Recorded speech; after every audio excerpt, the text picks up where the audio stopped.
السلام علیکم۔ Novel Naml by نمرہ احمد کی یہ قسط نمبر 62 ہے۔ آج 21 مئی سے چند دن پیچھے آئی یور آنر۔ ہاشم کی آواز نے اسے عالم تنویم سے نکالا۔ وہ چونک کر اس کی طرف متوجہ ہوئی۔ کمرہ عدالت میں سب کے سامنے کھڑا ہاشم پورے اعتماد سے جج کو بتا رہا تھا، یور آنر، سونیا کاردار کی سالگرہ کے موقع پہ سعدی یوسف کو کاردار خاندان نے مدعو نہیں کیا۔ ہمارے تعلقات اب پہلے جیسے نہیں رہے تھے، لیکن جب کورٹ میں مجھے مسز زمر ملیں، زمر نے ماتھے پہ ہاتھ لے جا کر اس کی سچائی کو سلام کیا، تو ان کی درخواست پہ میں نے سعدی یوسف اور زمر یوسف کے لیے کارڈ بھجوا دیے۔ ہم نے سوچا یور آنر کہ شاید اب یہ نوجوان توبہ طائب کر چکا ہے، مگر یہ ہماری خام خیالی تھی۔ عین پارٹی کے وقت جب میں باہر مہمانوں میں تھا، سعدی یوسف میرے کمرے میں گیا اور میرا لاکر کھولنا چاہا۔ پاس ورڈ بدل چکا تھا، وہ اسے تو نہ کھول سکا، مگر میرے دراز میں رکھا میری بیٹی کا نیکلس جو اسے میری ماں نے سالگرہ کے تحفے کے طور پہ دیا تھا اور جو اس نے میری دراز میں ڈال دیا تھا۔ بچوں کی لاپرواہی سعدی یوسف نے وہ نکال لیا، اور یور آنر، اس کی میرے کمرے سے چوروں کی طرح نکلنے کی پوری فوٹیج موجود ہے ہمارے پاس۔ جب وہ باہر آیا تو نوشروان نے اسے باز پرس کی، جس پہ دونوں کی تلخ کلامی ہوئی۔ سعدی کو ایک دم جانے کی جلدی ہو گئی۔ جب وہ اپنے گھر والوں کے ساتھ ایگزٹ تک آیا تو گارڈ نے اسکینر کے الارم کے باعث اس کو روک کر تلاشی لینی چاہی، جس پہ زمر یوسف نے ہنگامہ کھڑا کر دیا۔ میں اس وقت صورتحال سے ناواقف تھا۔ یہ سب دیکھ کر میں نے گارڈز کو جھڑکا اور سعدی کو جانے دیا۔ چند دن بعد جب ہم ایک شادی کی تقریب میں اس سے ملے تو میں نے اسے کہا کہ وہ یہ نیکلس واپس کر دے، وہ میری بیٹی کو بہت عزیز ہے، مگر سعدی یوسف نے نہ صرف صاف انکار کیا بلکہ مجھے بھی بے عزت کیا۔ اس دن کے بعد میں نے سعدی یوسف کی شکل صرف اخبارات اور ٹی وی پہ دیکھی۔ اگلے 8-9 ماہ تک ہم نے اس کو نہ دیکھا نہ اس سے ملے۔ یہ فرعون کے دربار والی کہانی مجھے انتہائی افسوس سے کہنا پڑ رہا ہے، من گھڑت ہے۔ سعدی یوسف 21 مئی کو ہمارے آفس نہیں آیا تھا۔ یور آنر، ہماری بلڈنگ کی log book, entry data, CCTV footage سب ہم عدالت میں جمع کرا چکے ہیں۔ استغاثہ کے پاس ایک بھی گواہ یا ثبوت نہیں ہے جو ثابت کرے کہ ہم نے اس روز سعدی سے ملاقات کی تھی یا شیرو اور سعدی کا کوئی جھگڑا ہوا تھا۔ یور آنر، ہم نے تو اتنا عرصہ صرف یوسف کی مدد کی، ہر مشکل میں ان کے ساتھ کھڑے رہے۔ فارس غازی کو جیل سے نکلوانے میں کتنا ساتھ دیا ان کا، یہ جانتے ہیں۔ جی بالکل، وجہ فرمایا۔ کال پہ ہتھیلی جمائے بیزاری سے سنتے ہوئے زمر بولی تھی، یور آنر، ہمارے لیے ان کا ایک دم ہمارے خلاف اٹھانا شدید دکھ اور صدمے کا باعث ہے۔ فارس غازی نے ہماری انیکسی ہمیں ہی فروخت کی، مارکیٹ سے 3 گنا زیادہ قیمت پہ۔ شاید وہ رقم بھی کافی نہیں تھی جو اب یہ ایک ایسا کیس کر رہے ہیں جس کے درمیان میں ان کو لگتا ہے ہم لوگ ان کو منہ بند کرنے کے لیے خطیر رقم دیں گے، مگر ایسا نہیں ہوگا یور آنر۔ نوشروان کاردار ایک معصوم اور بے گناہ لڑکا ہے۔ اس کی عزت، اس کی نیک نامی، اس کی کریڈیبلٹی، ہر شے کو اس الزام نے ٹھیس پہنچائی ہے۔ میری معزز عدالت سے استدعا ہے کہ نوشروان کاردار کو نہ صرف باعزت بری کیا جائے بلکہ سعدی یوسف کے ملک دشمن سرگرمیوں کا بھی نوٹس دیا جائے۔ یہ 8 ماہ کہاں تھا اور کون سے جرائم پہ پردہ ڈالنے کے لیے الزام ہمارے سر تھوپ رہا ہے، اس سب کی تحقیقات ہونی چاہیے اور یہ کام جلد سے جلد ہونا چاہیے، کیونکہ میرا خاندان، میرے دوست، میرا کاروبار، ہماری ساکھ، ہمارے رشتے، ہر چیز اور ہر شخص کو اس بے بنیاد الزام نے شدید دھچکا لگایا ہے۔ ہمیں ہمارے امیر ہونے کی، برسوں کی محنت کے بعد حلال رزق سے یہ امپائر کھڑی کرنے کی، اپنا پیٹ کاٹ کر خون پسینہ اس کمپنی کے لیے لگا کر اس کو اس مقام تک پہنچنے کی سزا دی جا رہی ہے یور آنر۔ میں معزز عدالت سے درخواست کروں گا کہ وہ تمام گواہوں اور ثبوتوں کو اچھی طرح پرکھ کر انصاف کے عین تقاضے پورے کر کے فیصلے سنائے، اور عدالت جو بھی فیصلہ سنائے گی ہمیں وہ قبول ہوگا۔ Thank you your honour. سر کو خم دے کر وہ واپس اپنی کرسی تک آیا تھا۔ جواہرات اب مطمئن سی مسکرا رہی تھی اور زمر، سعدی، حنین، ہاشم کو بھوکے شیروں والی نظروں سے گھور رہے تھے۔ ایسے میں صرف نوشروان تھا جس کی آنکھیں گلابی پڑ رہی تھیں اور وہ ایک نقطے پہ پتلیاں ساکت کیے بنا پلک جھپکے بے حس و حرکت بیٹھا تھا۔ جج صاحب کچھ کہہ رہے تھے مگر نوشروان کا دماغ اس کی نگاہوں کی طرح ایک ہی نقطے پہ آ کر جم گیا تھا، گویا برف کا کوئی تودا ہو جس کی تہ در تہ برف میں یادیں اور قصے سب دھو کر امر ہو گئے ہوں۔ ٹھنڈے یخ 2 ماہ پہلے برف کی موٹی موٹی ڈلیاں مشروب کے گلاس کی سطح پہ تیر رہی تھیں جب بارٹینڈر نے کاؤنٹر پہ وہ گلاس اس کی جانب دھکیلا۔ اونچے اسٹول پہ بیٹھے شیرو نے اسے اپنی طرف کیا اور اندر ذرا سا اسٹرا ہلایا، ساتھ ہی وہ موبائل چیک کر رہا تھا۔ تمہاری اینکل سٹرپ کہاں ہے شیرو؟ 2 نوجوان وہیں قریب میں آ کھڑے ہوئے تھے۔ ایک نے اونچی سی آواز کسی، دوسرا ہنسا۔ امریکہ میں اس طرح اگر کسی کو ضمانت پہ رہا کیا جائے اور ہاؤس اریسٹ کر دیا جائے تو اس کے ٹخنے پہ ایک پٹا باندھا جاتا ہے جو اس کی پوزیشن کو مانیٹر کرتا رہتا ہے۔ نوشروان نے چہرہ اٹھا کر تندھی سے ان دونوں کو دیکھا۔ تمہارے باپ کو جب نیب والے پکڑ کر لے گئے تھے تو میری اسٹرپ ادھار میں ساتھ لے گئے تھے۔ دوسرا نوجوان پھر سے ہنسا مگر پہلے نے ابرو اچکائے۔ میں تو مذاق کر رہا تھا، یہ جیل جانا، عدالتوں سے گزرنا، یہ تو شان کی باتیں ہوتی ہیں۔ آگے بڑھ کر اس نے شیرو کا کندھا زور سے تھپکا۔ نوشروان نے کندھا چھٹکا اور موبائل کی اسکرین کی طرف متوجہ ہو گیا، اور پھر یہ تبھی تھا جب سارے میں ایک شناسا سی آواز گونجنے لگی۔ کسی ڈراؤنے خواب کسی کیفیت میں اس نے سر اٹھایا۔ کسی نے لاؤنج کی دیوار پہ لگی وہ پورے انسان کے سائز کی LED کی آواز تیز کر دی تھی۔ مدھم بتیوں کے باعث سارے میں نیم اندھیرا سا تھا اور اسکرین کسی سینما کا ماحول پیش کر رہی تھی۔ نوشروان کی نگاہیں وہاں جا کر ٹھہریں تو واپس پلٹنا بھول گئیں۔ معروف اینکر کے سامنے صوفے پہ پیچھے کو ہو کر بیٹھا وہ ویران مگر سنجیدہ چہرے والا لڑکا، ٹھہرے ہوئے مگر مضبوط لہجے میں وہ کتھا بیان کر رہا تھا۔ میں اسے وہاں زیر تعمیر گھر میں دیکھ کر حیران ہوا تھا۔ اور پھر اس نے آپ کو گولی ماری؟ آگے کو ہو کر بیٹھا اینکر تعصب اور ہمدردی سے پوچھ رہا تھا۔ سلور گرے ڈریس شرٹ میں ملبوس شادی کے بعد ذرا بڑے ہو گئے تھے، گھنگریالے بل اب نظر آنے لگے تھے۔ ان کو جیل لگا کر اس نے پیچھے کو جما رکھا تھا۔ پوری آنکھوں میں یہ سنتے ہی گہرا درد آ بسا۔ آہستہ سے اس بات میں سر ہلایا، کونی صوفے کے ہتھ پہ جمائے وہ دونوں ہاتھوں کی انگلیاں باہم مسل رہا تھا۔ میں نے اسے کہا کہ وہ یہ نہ کرے۔ نہیں، میں نے اس کی منت نہیں کی، مگر میں نے کہا کہ وہ اپنے بھائی جیسا نہیں ہے۔ نیم روشن لاؤنج میں لڑکے لڑکیاں گلاس چھوڑ کے سننے لگے تھے۔ موسیقی بند ہو گئی تھی، پلیٹوں میں جلتے چمچ کانٹے رک گئے تھے۔ دم ساتھ کر گویا اسے سنا جا رہا تھا جو بڑی اسکرین پہ یہ اتنا بڑا سا لگ رہا تھا، خود زندگی سے بھی بڑا۔ میں نے اسے کہا کہ میں جانتا ہوں وہ یہ نہیں کرنا چاہتا، میں جانتا ہوں وہ اندر سے ایک اچھا انسان ہے، اور پھر میں نے وہی کہا جو حابیل نے قابیل سے کہا تھا، اگر تم مجھے قتل کرنا چاہو تب بھی میں تم پہ ہاتھ نہیں اٹھاؤں گا، کیونکہ وہ میرا مسلمان بھائی تھا۔ مجھے آخری لمحے تک یقین نہ تھا کہ وہ مجھ پہ گولی چلا سکتا ہے۔ وہ ہائی تھا، اس کے ہاتھوں میں لرزش تھی، مجھے اس پہ ترس بھی آ رہا تھا، مگر مجھے یقین تھا کہ وہ میرے اوپر گولی نہیں چلائے گا۔ میں نے اس کی جان بچائی تھی۔ مجھے لگا وہ کبھی نہیں بھول سکے گا کہ جب وہ ڈرگس کی زیادتی کے باعث مر رہا تھا تو میں اسے ہسپتال لے کر گیا تھا۔ مجھے لگا وہ یاد رکھے گا کہ کبھی ہم دوست تھے، مگر نوشروان کاردار نے کچھ یاد نہیں رکھا۔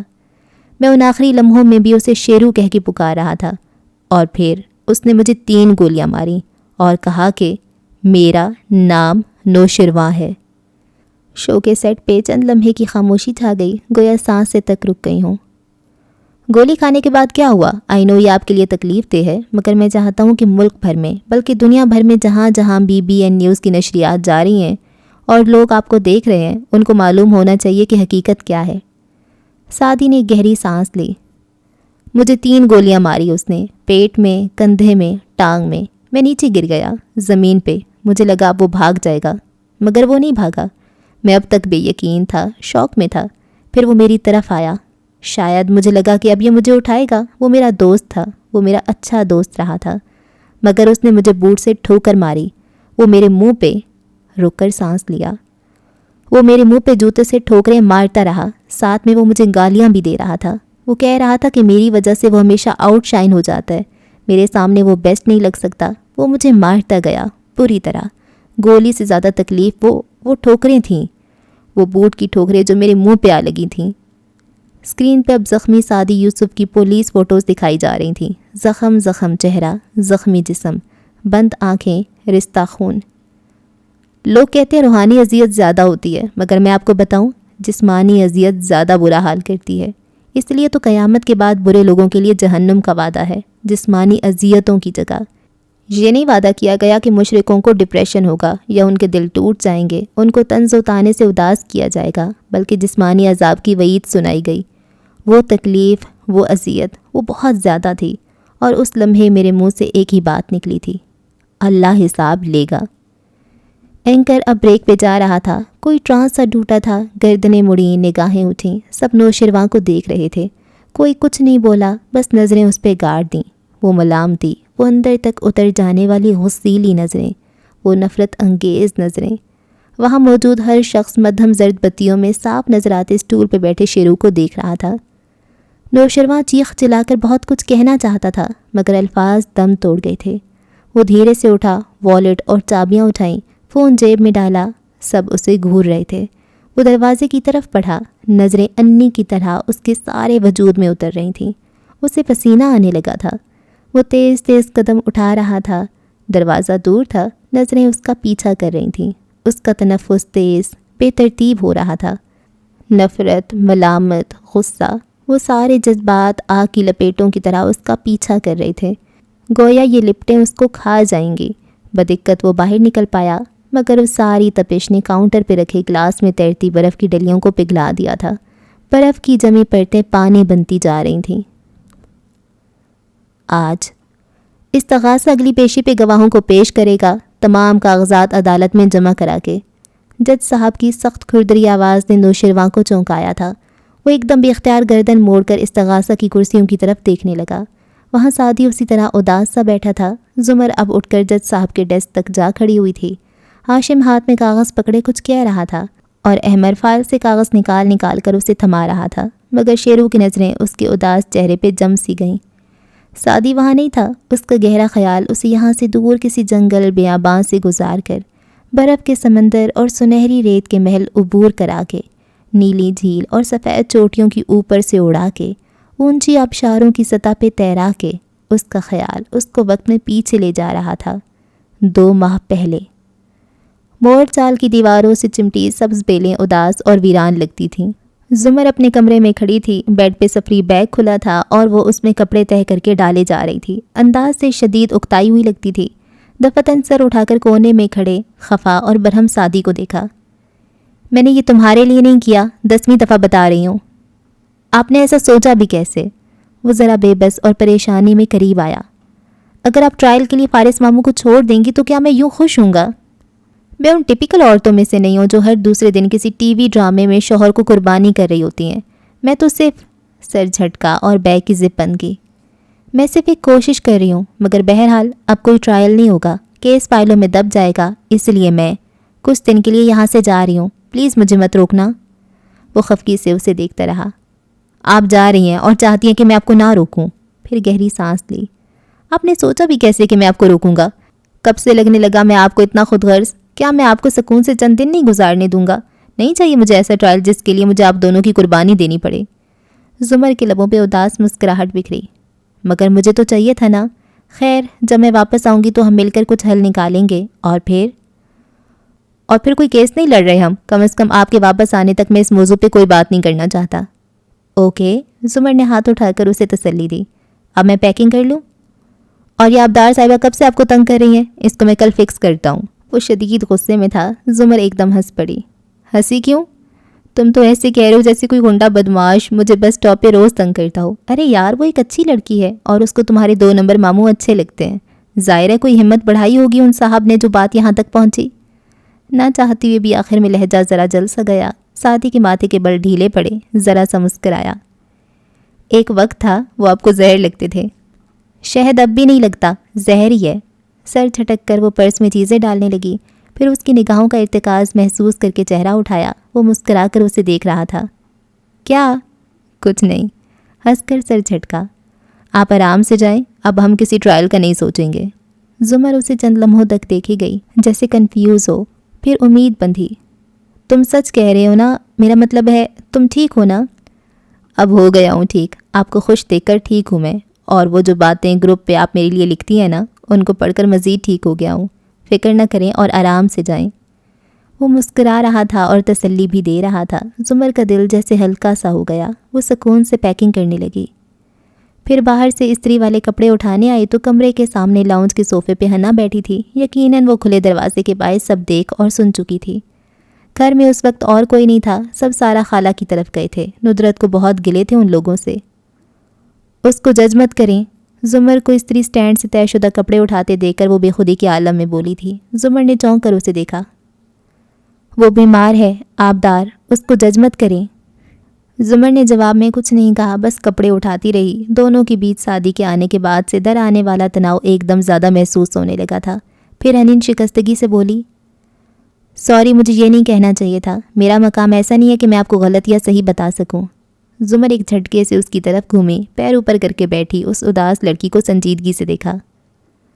تم سعدی کی جگہ نہیں لے سکتی حنین، تم سعدی کبھی نہیں بن سکتی، جو میرے لیے سعدی ہے وہ تم نہیں ہو سکتی کبھی بھی۔ حنین ٹکر ٹکر اس کا چہرہ دیکھنے لگی۔ دل اتنا زور کا ٹوٹا تھا کہ اسے اپنے کانوں میں کرچیاں بکھرنے کی آواز بھی سنائی دی تھی۔ چند لمحے خاموشی چھائی رہی۔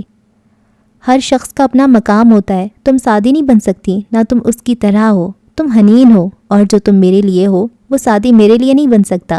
اسی طرح فارس، سعدی یا دنیا میں کوئی بھی شخص، خواہ اسے میں کتنی ہی محبت کروں یا وہ مجھ سے محبت کرے، وہ میرے لیے حنین نہیں ہو سکتا۔ حنین کی جگہ کوئی نہیں لے سکتا۔ خونی رشتوں میں موازنہ اور مقابلہ نہیں کرتے، کر ہی نہیں سکتے۔ ہر شخص کی اپنی جگہ ہوتی ہے، تمہاری بھی ہے، اور اس جگہ کو کوئی نہیں بھر سکتا۔ آنسو حنین کی آنکھوں میں چمکنے لگے، لب ہلکی سی مسکراہٹ میں ڈھلے۔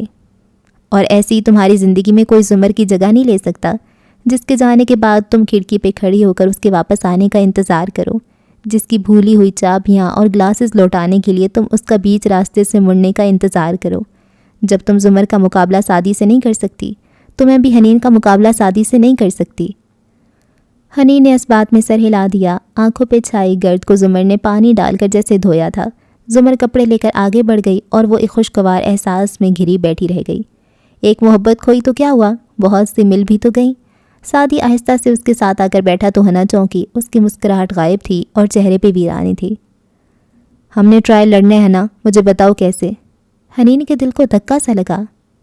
تو وہ سب جو ابھی کہا، یہ میری جنگ ہے، مجھے لڑنی ہے، ان کو پریشان نہیں کرنا چاہتا۔ سوری مگر میں ٹیم فارس ہوں، اور میرا خیال ہے آپ کو بالکل بھی انصاف نہیں ملے گا، یہ سب بیکار ہے بھائی۔ وولٹا اسے سمجھانے لگی تھی۔ سعدی بنا تاثر لیے بس اسے دیکھے گیا۔ آج اپنے عالم تنویم سے وہ نکلا تو خود کو عدالتی کمرے میں پایا، پھر سر جھٹک کر وہ اٹھا اور جانے والوں کے ساتھ باہر نکل گیا۔ اس کی کرسی وہیں پڑی رہی، دیوار پہ لگی گھڑی کی سوئیاں اپنی مسافت طے کرتی رہیں۔ روشنی، اندھیرا، روشنی، بارش، آندھی، پھر اندھیرا، پھر روشنی۔ کھڑکی سے باہر آسمان کے سارے بدلتے عکس اس کرسی پہ پڑتے رہے، یہاں تک کہ وہ واپس آ کر اس پہ بیٹھا۔ آج سیاہ کرتے اور سفید شلوار میں ملبوس، تو یوں لگتا تھا گویا بالخصوص تیار ہوا ہو۔ تازہ شیو، تازہ قلموں سے تراشے بال، نیا کرتا شلوار، پیروں میں پشاوری چپل، وہ گویا تیار تھا گواہی دینے کے لیے۔ نظر اٹھا کر اطراف میں دیکھا تو سب اپنی معمول کی کرسیوں پہ آ بیٹھے تھے۔ ہلچل اور آوازوں کے بیچ بھی وہ دیکھ سکتا تھا نوشرواں چپ چاپ ہاشم کے پہلو میں بیٹھا ہے۔ اس کا چہرہ ویران اور آنکھیں رت جگے کے باعث سرخ تھیں۔ وہ بالکل لاتعلق سا سامنے دیکھ رہا تھا، کسی غیر مرئی نقطے کو۔ شاید اس کی نظروں میں بہت سے نقطے تھے، سفید نقطے، ٹی وی اسکرین کے سفید شور کی طرح۔ 2 ماہ پہلے اس نے چینل بدلا تو اسکرین پہ سفید دانے سے آ رہے تھے، وائٹ نوائز۔ ہاشم نے بے تاثر چہرے کے ساتھ اگلا چینل لگا لیا۔ وہ اس وقت آدھی آستین کی شرٹ اور ٹراؤزر میں بیٹھا، بازو صوفے کی پشت پہ پھیلائے ہوئے اور پاؤں میز پہ رکھے ہوئے تھا۔ یہ اس کے آرام کا وقت تھا۔ بیڈ روم کی بتیاں بھی مدھم تھیں۔ ایسے میں دروازہ دستک کے بعد کھلا تو اس نے چونک کر دیکھا۔ چوکھٹ میں شیرو نظر آ رہا تھا۔ نیم روشن ماحول میں بھی وہ اس کی آنکھوں کی سرخی دیکھ سکتا تھا۔ تم نے ڈرگز لیے کیا؟ ہاشم بولا تو لہجہ نہ سخت تھا نہ نرم، بس وہ جاننا چاہتا تھا کہ نوشرواں خاموشی سے اندر آیا اور اپنے پیچھے دروازہ بند کیا۔ لاک کے چوکھٹ میں گھس کر کلک ہونے کی آواز آئی۔ شیرو ہاتھ پیچھے دروازے پہ رکھے یوں ہی کھڑا رہا۔ میں انٹرویو نہیں دے سکتا۔ ہاشم نے نہ ابرو بھنچے نہ برہمی ظاہر کی، بس سمجھنے والے انداز میں اسے دیکھے گیا۔ میں سعدی کی طرح انٹرویو نہیں دے سکتا۔ آپ نے جو انٹرویو میرے لیے رکھوایا ہے اس کو منسوخ کر دیں۔ کیوں؟ اس نے سادگی سے پوچھا۔ سیاہ آنکھیں نوشرواں کی سنہری آنکھوں پہ جمی تھیں۔ چند پل سر کے، زرد روشنیوں کا نیم اندھیرا، مدھم سی ٹی وی کی آواز، کھڑکی کے باہر بہتی بھیگتی رات، سب خاموش تھے۔ مجھ سے وہ اسکرپٹ نہیں بولا جائے گا، بھائی لوگ مجھ سے نفرت کرتے ہیں، وہ پھٹی ہوئی آواز میں کہہ رہا تھا۔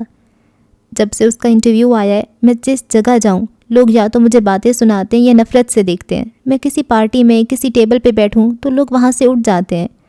میں قابل نفرت، قابل حقارت بن کر رہ گیا ہوں۔ اس کی آواز بھیگی ہوئی تھی، لہجہ ٹوٹا ہوا تھا۔ اس نے ساری زندگی میرے ساتھ یہی کیا، مجھے ہمیشہ اندھیروں میں دھکیل کر ساری روشنی خود سمیٹنی چاہی۔ وہ اب بھی میرے ساتھ یہی کر رہا ہے۔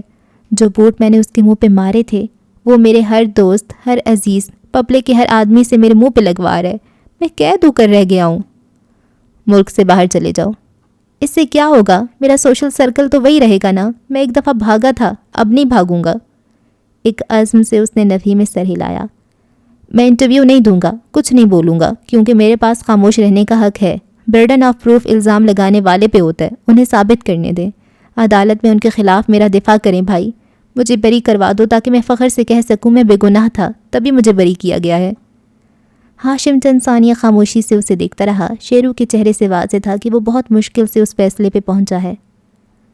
ہم ٹرائل پہ نہیں جا رہے شیرو، میں اس کیس کو فائلوں میں دبا دوں گا. مگر بھائی تمہیں کیا لگتا ہے میں یہ کیوں کر رہا ہوں؟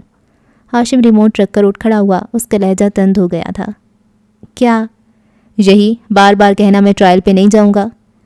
نوشرواں سے کوئی جواب نہ بن پڑا. ہاشم چھوٹے چھوٹے قدم اٹھاتا اس کے سامنے آ رکا. اس کی آنکھوں میں دیکھا.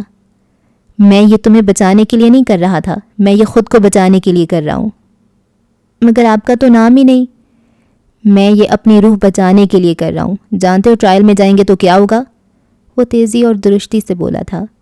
مجھے ان کے خاندان کے ایک ایک شخص کو عدالت میں گھسیٹ گھسیٹ کر بے عزت کرنا ہوگا. مجھے زمر کو ایک کرپٹ وکیل اور ایک منافق عورت ثابت کرنا ہوگا جو اپنے شوہر کے خلاف بھی پلاننگ کرتی رہی ہے. مجھے سعدی کو دہشت گرد اور مجرم اور ہوس پرست لالچی نوجوان ثابت کرنا ہوگا. حنین کو بد کردار اور فارس کو قاتل ثابت کرنا ہوگا. جب ہم ان سب کے کردار مست کر چکے ہوں گے، فائلیں کھول کھول کر جج کو دکھائیں گے کہ ندرت یوسف نے ناجائز زمین پہ قبضہ کر رکھا ہے اور ان کے بڑے ابا اپنی ملازمت کے دوران کتنی دفعہ رشوت لے چکے ہیں. اور جب یہ کہانیاں اخباروں میں چھپیں گی اور ٹی وی پہ دکھائی جائیں گی، تب عدالت سعدی کی بات پہ یقین کرنا ختم کرے گی. تمہیں بے گناہ ثابت کرنے کے لیے یا تو میں اس پورے خاندان کو نئے سرے سے تباہ کروں یا اس کیس کو ہی دبا دوں. دونوں صورتوں میں جیتیں گے ہم ہی. تو پھر میں کیوں کروں ان کے ساتھ دوبارہ ایسے؟ کیا ہم نے کم نقصان کیا پہلے ان کے خاندان کا؟ کتنے لوگ مارے، کتنے ابھی تک ہماری وجہ سے بیمار ہیں. اور سعدی، کیا میں اسے دہشت گرد ثابت کر دوں؟ کیا یہ اس کو مار ڈالنے کے برابر نہیں ہوگا؟ تم کیوں چاہتے ہو کہ میں موو آن نہ کروں، ان سب کو چھوڑ کر نئی زندگی نہ شروع کروں؟ بہت دفاع کر لیا میں نے تمہارا، اب نہیں کروں گا. اور تم چپ چاپ وہی کرو گے جو میں کہوں گا. یہ میں اپنے مفاد کے لیے نہیں کر رہا. مجھے عدالت میں کوئی نہیں ہرا سکتا نوشرواں، زمر اور سعدی مل کر بھی نہیں. مگر یہ سب میں اپنی روح اور ان کی زندگیوں کے لیے کر رہا ہوں. نوشرواں حق تک سو سے دیکھ رہا تھا. اس سے اس سب کی امید نہ تھی. ٹی وی اسکرین ہنوز چل رہی تھی. سگنل پرابلم کی وجہ سے اس چینل پہ رنگ برنگے دانے سے ابھرتے نظر آنے لگے تھے. 7 رنگ کے دانے.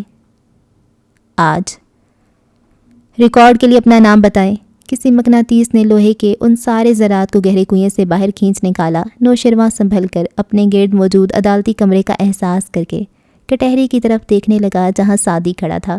کٹہرے کے اندر وہ حلف لے چکا تھا اور اب اس کے سامنے 3 قدم نیچے کھڑی زمر گردن اٹھا کر اسے دیکھتی نرمی سے پوچھ رہی تھی. سعدی ذوالفقار یوسف خان. اس نے کٹہرے کے ریلنگ پہ دونوں ہاتھ جمائے پوری طمانیت سے کہا تھا. آپ کہاں پیدا ہوئے تھے؟ اسلام آباد. مذکورہ واقعے سے پہلے آپ کیا کرتے تھے؟ سب خاموشی سے ان دونوں کو سن رہے تھے. میں کیمیکل انجینئر تھا. ذرا اونچا بولیں. زمر نے اشارہ کیا. وہ ہلکا سا کھنکار کر بولا. میں کیمیکل انجینئر ہوں. یونیورسٹی آف لیڈ سے میں نے تعلیم حاصل کی ہے اور میں نے اس کام میں بطور سائنسدان کام کرتا تھا. تھرکول پاور پروجیکٹ کا میں سینئر انجینئر تھا. سعدی کے چہرے پہ طمانیت تھی. وہ اٹھی گردن اور ٹھنڈی آنکھوں کے ساتھ بتا رہا تھا. جج صاحب رخ اس کی جانب ترچھا کیے غور سے اسے دیکھ رہے تھے. سعدی یوسف، آپ کے والد کیا کرتے تھے؟ زمر دونوں ہاتھ باہم پھنسائی کھڑی پوچھ رہی تھی. وہ ایک ٹیچر تھے. میں 13 سال کا تھا جب ان کی ڈیتھ ہوئی. اور آپ کی والدہ؟ ابو کی ڈیتھ کے بعد انہوں نے ٹیچنگ شروع کی، ہمیں بڑا کیا. پھر بعد میں انہوں نے ریسٹورانٹ کھول لیا. کرائے پہ شاپ حاصل کی تھی. ہمارے گھر بھی کرائے کا تھا. زمر نے ذرا چہرہ موڑ کر جج صاحب کے تاثرات دیکھے، پھر واپس اس کی طرف گھومی. جج صاحب اینک کی پیچھے سے بے تاثر نظروں سے اسے دیکھتے رہے. تو آپ پھر لیڈز پڑھنے کیسے گئے؟ میں نے ایک اسکالرشپ اپلائی کی تھی. مجھے بتایا گیا کہ مجھے اسکالرشپ ملی ہے. ایک امیر آدمی مجھے اسپانسر کرے گا. کیا واقعی ایسا ہی تھا؟ میں کئی برس تک سمجھتا رہا کہ ایسا ہی ہے، مگر بہت دیر سے مجھے معلوم ہوا کہ میری فیس زمر یوسف دیتی ہیں. اور میں نے آپ کو اس بات سے کیوں آگاہ نہیں کیا تھا؟ کیونکہ میں آپ کو آپ کا واحد پلاٹ اپنے لیے نہ بیچنے دیتا کبھی. آپ نے مجھے بتائے بغیر اسے بیچا اور پھر میری فیس بھری. 5 سال تک بھری. وہ اداسی سے مسکرایا. زمر بھی ہلکا سا مسکرائی. ماحول میں ایک نرم سے خلوص بھری محبت کی خوشبو آنے لگی. Too poetic. پیچھے کرسی پہ براجمان ہاشم نے اونچی آواز میں تبصرہ کیا تھا. زمر اس کی طرف گھومی تھی کہ جج صاحب بولے، آپ کو کوئی اعتراض کرنے کاردار صاحب؟ نہیں یور آنر، میں تو محض اونچا سوچ رہا تھا۔ سادگی سے شانے اچکائے۔ اس خوشبو کا اثر ایک دم ٹوٹ سا گیا۔ زمر واپس گھومی، سلسلہ کلام وہیں سے جوڑا۔ سو جب بھی آپ یہ کہتے تھے کہ آپ اسکالرشپ پہ گئے ہیں، آپ اس اسکالرشپ کی حقیقت سے ناواقف ہوتے تھے؟ جی۔ اور جب آپ کو یہ معلوم ہوا تو آپ نے کبھی شو آف نہیں کیا؟ سعدی نے اس بات میں سر ہلایا۔ جہاں تک مجھے یاد ہے ایسا ہی ہے۔ نوشرواں فوراً ہاشم کی طرف جھکا۔ جب میں اس کے ریسٹورانٹ گیا تھا اور ایک بچہ میری کار کے نیچے آتے آتے بچا تھا، تب اس نے بھرے مجمع کے سامنے اسکالرشپ کی بات کی تھی۔ تب تو اس کو پتہ تھا یہ جھوٹ بول رہا ہے۔ وہ جھوٹ نہیں بولے گا، اسے یاد نہیں ہوگا۔ تو آبجیکٹ کرے نا، شیرو جھنجھلایا۔ ہاشم نے اسے گھورا۔ تاکہ ثابت ہو جائے کہ تم اس کے ریسٹورانٹ گئے تھے، چپ کر کے بیٹھو۔ شیرو کڑوا سا منہ بنا کر پیچھے کو ہو گیا۔ دوسری جانب والی کرسیوں پہ پیچھے پیچھے آبدار بیٹھی تھی۔ آج اس کی قطار خالی تھی۔ حنین اگلی قطار میں تھی اور فارس نہیں تھا۔ آبدار گود میں رکھے سیل فون کی سیاہ اسکرین پہ بے خیالی میں انگلی پھیر رہی تھی۔ اس کا ذہن منتشر خیالات کی اما جگہ بنا ہوا تھا۔ سیاہ اسکرین پہ نظریں ساکن کیے وہ اس میں جھلملاتا اپنا عکس دیکھنے لگی۔ 2 ماہ پہلے وہ اپنے کلینک میں کرسی پہ بیٹھی اور سامنے رکھے لیپ ٹاپ کی سیاہ بجھی ہوئی اسکرین میں اسے اپنا عکس نظر آ رہا تھا۔ وہ کسی گہری سوچ میں گم لگتی تھی۔ اس کی عین پیچھے دیوار گر کھڑکی سے سورج کی تیز روشنی کے علاوہ اوپر سے نیچے لٹکتی سبز بیلیں بھی دکھائی دے رہی تھیں۔ تبھی دروازہ دھیرے سے کھلا۔ آبدار نے نظریں اٹھائیں، ذرا سا مسکرائی۔ ایک متذبذب مگر سنجیدہ سا سعدی چوکھٹ میں کھڑا تھا۔ آبی اپنی جگہ سے نہیں اٹھی، بس سامنے والی کرسی کی طرف اشارہ کیا۔ کیا آپ اپنے مریضوں کو کاؤچ نہیں پیش کرتی؟ وہ سامنے والی کرسی پہ بیٹھتے بھی بولا تھا۔ آپ مریض نہیں ہیں، سبجیکٹ ہے میرے لیے، کچھ پئیں گے؟ انتقام پہ ہاتھ رکھے اس نے استفسار کیا۔ صرف بولوں گا۔ کہیے، میں سن رہی ہوں۔ سعدی چند لمحے سر جھکائے اپنے ہاتھوں کو دیکھتا رہا۔ وہ ہلکی سی سفید سویٹر اور جینز میں ملبوس تھا۔ سویٹر کے اندر سے کالر بھی جھلک رہے تھے، چہرے سے سوگوار لگتا تھا۔ تمہیں دیکھ کر لگتا ہے جیسے سعدی یوسف کا کوئی گھوسٹ بیٹھا ہے، تم وہ شخص نہیں رہے۔ آبدار کو افسوس ہوا۔ کبھی کبھی میں سوچتا ہوں کہ جو لڑکا میں تھا، اگر وہ لڑکا اب مجھے دیکھے تو کیا کہے گا، کیا سوچے گا؟ وہ ہلکا سا ہنسا۔ کھڑکی سے باہر لان میں ٹہلتے مور، درختوں پہ بیٹھے پرندے۔ یہی سوچے گا کہ تمہیں راہ راست پہ لانے کو کون سا لیکچر دیا جائے۔ وہ لڑکا ہر وقت دوسروں کو فکس کرنے والی باتیں سوچتا تھا۔ پھر شرارت سے مسکرا کر آگے ہوئی۔ کہیں مجھے بھی فکس کرنے تو نہیں آئے؟ سوچا یہی تھا، مگر تم میرے لیے میری بہن کی طرح ہو، اور اس نے کہا تھا کہ تمہیں جج نہ کیا جائے، سو میں یہاں تمہارا شکریہ کرنے آیا ہوں۔ مگر مجھے افسوس ہے میرے پاس تمہیں بتانے کے لیے کوئی لمبا چوڑا NDE نہیں ہے۔ آبدار حیران ہوئی۔ مگر تم تو نیئر ڈیتھ سے نکل کر آئے ہو، ہے نا؟ یہ صرف میرے ڈاکٹر کا اندازہ تھا، ورنہ میں گہرے خواب سے نکل کر موت تک نہیں گیا تھا۔ میں پہلے کبھی بتا نہیں سکا، مگر میں اس لیول تک نہیں جا سکا۔ میں نے صرف ایک خواب دیکھا تھا۔ آہاں، وہ توجہ سے سننے لگی۔ کیا خواب؟ یہ کرسی آرام دہ ہے، تم ٹیک لگا کر بیٹھ جاؤ۔ سعدی نے ہلکی سی ٹیک لگا لی، مگر سر پیچھے نہیں لگایا۔ وہ کھڑکی سے باہر نظر آتے مور کو دیکھ رہا تھا۔ مور اپنے بھدے پیروں کے ساتھ دھیرے دھیرے ٹہل رہا تھا۔ اس کے پنکھ دھنک کے ساتوں رنگ اپنے اندر سموئے اس کے وجود کے گرد پھیلے تھے۔ تم نے کیا دیکھا تھا؟ اسے آبدار کی آواز دور سے سنائی دے رہی تھی۔ نگاہوں کے سامنے بس وہ مور تھا، اس کے پیروں کے رنگ تھے۔ میں نے خواب دیکھا تھا جب میں چھوٹا تھا، تو ایک دفعہ ہم لوگ گئے تھے کسی پہاڑی وادی میں، نام یاد نہیں۔ وہاں ایک چشمے پہ بیٹھے ہوئے زمر نے مجھے کہا تھا کہ… مور دفتن ٹہلتے ٹہلتے رک گیا، گویا غور سے کسی کو دیکھنے لگا ہو۔ سامنے سے مورنی چلتی آ رہی تھی۔ وہ سفید تھی، برائلر مرغی جیسی سفید اور واجبی سی، بلکہ بدصورت سی۔ زمر نے کہا تھا کہ زندگی میں چاہے کچھ بھی ہو جائے، وہ میری کیپر بنیں گی، میرا خیال رکھیں گی، میری حفاظت کریں گی، مگر کوئی بھی میری حفاظت نہیں کر سکا۔ تم غصہ ہو سب پہ؟ مورنی اب مور کے گرد چکر کاٹ رہی تھی، گول گول۔ میں دکھی ہوں، مجھے لگتا ہے جیسے یہ سب پھر سے دہرایا جائے گا اور تم اس دفعہ سروائیو نہیں کر پاؤ گے۔ وہ چونک بھی نہیں سکا، اس کی توجہ موروں پہ تھی۔ مور کسی راج کمار کی طرح پر پھیلائے اکڑ کر کھڑا تھا اور مورنی اس کے گرد گھومے جا رہی تھی۔ ہاں، مجھے اندر سے یہی خوف لاحق ہے کہ میں پھر سے کسی ٹریجڈی کا شکار ہو جاؤں گا۔ کیا تم نے اس خوف کو اپنے اندر سے نکالنے کے لیے کچھ کیا ہے؟ کیا کروں؟ سوچو، کوئی راستہ نکالو۔ وہ آواز کو کہ دور سے آ رہی تھی مگر اس میں روب تھا، اثر انگیزی تھی، ایسی مضبوطی کہ وہ اسے جھٹلا بھی نہیں سکتا تھا، جیسے اس کا حکم ماننے پہ مجبور ہو۔ نظریں موروں پہ تھیں۔ مورنی اب مور کے قریب بیٹھ گئی تھی۔ کیسے نکالوں راستہ؟ صرف تم نکال سکتے ہو راستہ۔ مجھے انصاف چاہیے۔ ہم زندگی میں اکثر چیزوں کی تمنا کر کے سوچتے ہیں کہ جب مجھے یہ مل جائے گا تو میں بہت خوش ہو جاؤں گا۔ غلط۔ خوشی ہمارے اندر ہوتی ہے۔ اگر کچھ نہ ہو کر بھی ہم خوش نہیں ہیں تو کچھ پا کر بھی خوش نہیں ہوں گے۔ ابھی سے ٹھیک ہونے کی مشق کرو گے تو ٹھیک ہو بھی جاؤ گے۔ کیا کروں؟ اس کا وجود کمزور پڑ رہا تھا، آواز کمزور تھی۔ انصاف ڈھونڈو، مگر یہ بھی سوچو کہ اگر انصاف نہ ملا تو کیا تم سنبھل سکو گے؟ کیا دوبارہ اٹھ کھڑے ہو سکو گے؟ کیا ہو جاؤں گا؟ ہاں، ہو جاؤ گے۔ آواز میں یقین تھا، مضبوطی تھی، دھونس تھی۔ اس کا اثر دل تک ہوتا تھا، اس کا اثر دماغ پہ بھی ہوتا تھا۔ کیا کرنا ہوگا مجھے انصاف کے لیے؟ جو کرنا ہے تمہیں ہی کرنا ہے۔ نہ میں کچھ کر سکتی ہوں، نہ بابا، نہ زمر، نہ فارس۔ سب نے اپنی اپنی کر کے دیکھ لی۔ مختلف لوگوں نے مختلف طریقوں سے ہاشم کو اس مقام تک لانا چاہا کہ وہ تمہارا مقابلہ کورٹ میں کرے، مگر کوئی کامیاب نہیں ہو سکا۔ صرف تم یہ کر سکتے ہو۔ مور اب چپ چاپ اپنی مورنی کے قریب بیٹھ گیا، پروں کو سمیٹ لیا تھا۔ میں کچھ بھی نہیں کر سکتا، میں خود گنہگار ہوں۔ اس کی آواز کانپی۔ یہاں سب گنہگار ہیں ساتھی، ہر ایک کو برے کاموں اور بری لتوں نے جکڑ رکھا ہے۔ کوئی اپنے گناہوں کو جسٹیفائی کرتا رہتا ہے اور کوئی سیاہکاریوں کے اندھیرے میں بھی ننھا سا دیا جلائی رکھتا ہے۔ سبھی گنہگار ہیں، تم ہو تو کیا بڑی بات ہے؟ میں یہ کیسے کر سکتا ہوں جو کوئی نہ کر سکا؟ وہ میں کیسے کر سکتا ہوں؟ کیونکہ تم ہمیشہ وہی کرتے آئے ہو جو کوئی اور نہیں کر سکا۔ میں نے عرصہ پہلے تمہیں کہا تھا، تمہارے اندر ایک ہی خوبی ہے، تمہاری باتیں، اس کو استعمال کرو۔ ایک دفعہ پھر۔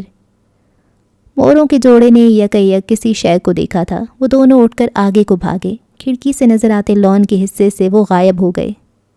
سعدی نے چونک کر اسے دیکھا۔ دھیرے دھیرے اس کے شل اعصاب بیدار ہونے لگے تھے۔ اس نے آنکھیں مسلیں، پھر ادھر ادھر دیکھا۔ وہ اسی طرح سادگی سے اسے دیکھ رہی تھی۔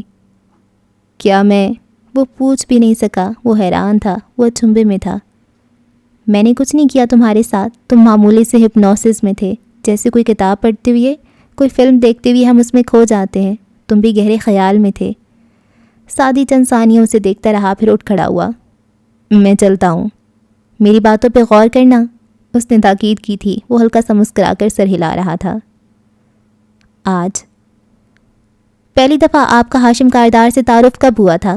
آبدار نے چہرہ اٹھا کر دیکھا۔ وہ کورٹ روم میں بیٹھی تھی اور دور سامنے کٹہرے کے نیچے کھڑی زمر سوالات کر رہی تھی۔ وہ سنبھل کر سیدھی ہوئی۔ 8 سال پہلے، جب وہ اپنے مرحوم والد کے ساتھ میرے گھر آئے تھے اپنے ولیمے کا کارڈ دینے، سٹینڈ میں کھڑا سعدی بتا رہا تھا۔ آپ کا ان کے بارے میں پہلا تاثر کیا تھا؟ یہی کہ وہ ایک بہت اچھا آدمی ہے۔ اور اب آپ کو لگتا ہے کہ آپ غلط تھے؟ آبجیکشن یور آنر، پیچھے بیٹھا ہاشم پکارا تھا۔ مسز زمر گواہ سے رائے مانگ رہی ہیں۔ گواہ سے گواہی یعنی فیکٹ مانگے جاتے ہیں، رائے نہیں۔ ہاشم نے 1-2 واجبی سے اعتراضات کے علاوہ کوئی اعتراض نہیں کیا تھا۔ سسٹینڈ، جج صاحب نے زمر کو اشارہ کیا۔ اس نے سر کو خم دیا۔ نوشرواں کاردار سے آپ کی پہلی ملاقات کب ہوئی؟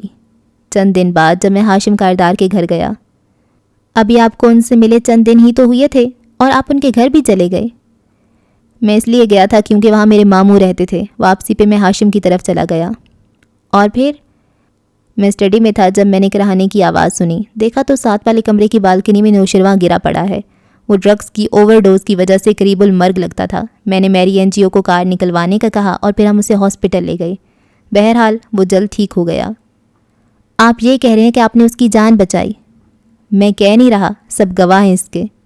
اوکے، زمر نے اس بات میں سر ہلایا کہ نکیوں سے وہ مسلسل جج صاحب کے تاثرات بھی دیکھ رہی تھی۔ وہ اب تھوڑی تلے ہتھیلی جمائے، کونی ڈیسک پہ ٹکائے، متوجہ مگر اسپاٹ چہرے کے ساتھ سعدی کو دیکھ رہے تھے۔ مسز کاردار سے آپ کا کیسا تعلق تھا؟ میں اپنی اور مسز کاردار کی تمام ای میلز کا ریکارڈ کورٹ میں جمع کرا چکا ہوں۔ ان سے ظاہر ہوتا ہے کہ وہ مجھے اپنی بیٹی کی جاسوسی کرنے کے لیے کہتی تھیں اور میں محض اس کی بھلائی کے لیے ان کو بتا دیتا تھا اگر نوشرواں کسی غلط کام میں ملوث ہوتا تو۔ بہت دفعہ میں نے نوشرواں کا پردہ بھی رکھا، مگر یہ ایک ماں کا حق تھا۔ لیکن جب نوشرواں کو آپ کے سامنے یونی میں مارا پیٹا گیا تو آپ نے اسے کیوں نہیں بچایا؟ میں نے اپنے انٹرویو میں بتایا تھا کہ میں نے اس لیے نہیں بچایا کیونکہ ہاشم کاردار نے مجھے منع کیا تھا، کیونکہ اس نے خود اپنے بھائی کو پٹوایا تھا تاکہ وہ اس کی دوست آبدار عبید کو تنگ نہ کرے۔ یہ جھوٹ بول رہا ہے۔ جواہرات بے یقینی سے ہاشم کے قریب ہوئی۔ تم نے اس کو نہیں بتایا تھا؟ کیا اس کو پتہ تھا بھائی؟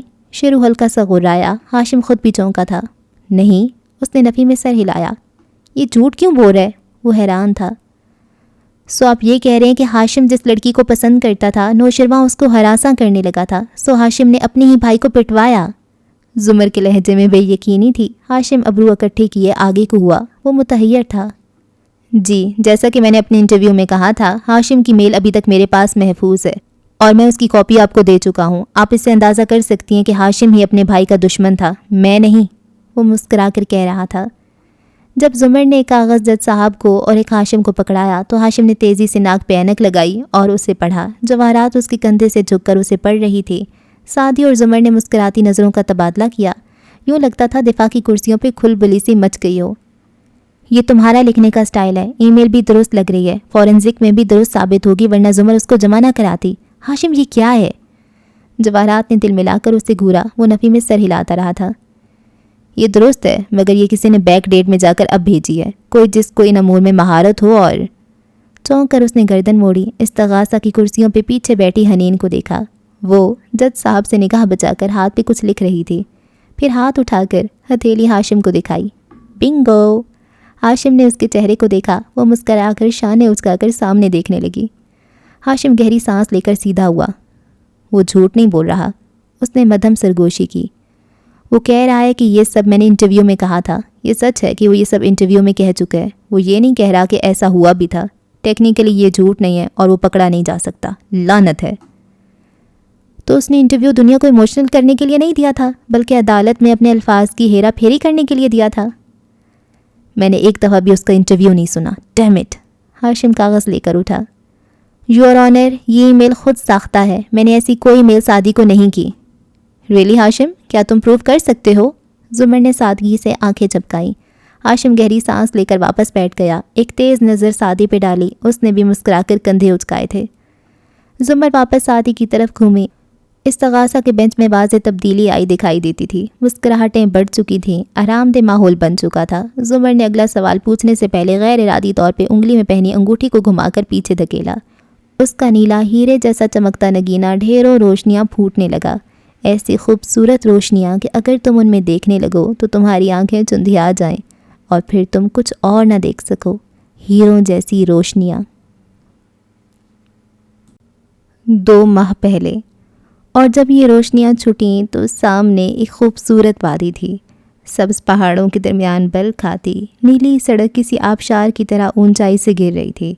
سڑک پہ چہل قدمی کرتے سیاح، دکانوں کا رش، اپنا اپنا سامان بیچتے خوانچہ فروش، اوپر تیرتے بادل، ان سب سے بے نیاز وہ دونوں سڑک کنارے چلتے اوپر سے نیچے آ رہے تھے۔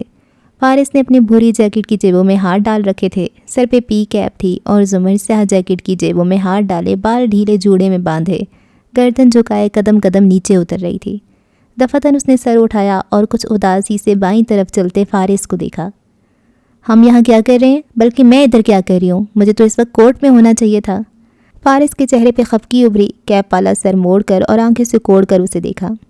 کیا ہم نے یہ فیصلہ نہیں کیا تھا کہ کم از کم ان 3-4 دنوں میں ہم نوشرواں کے ٹرائل کی بات نہیں کریں گے؟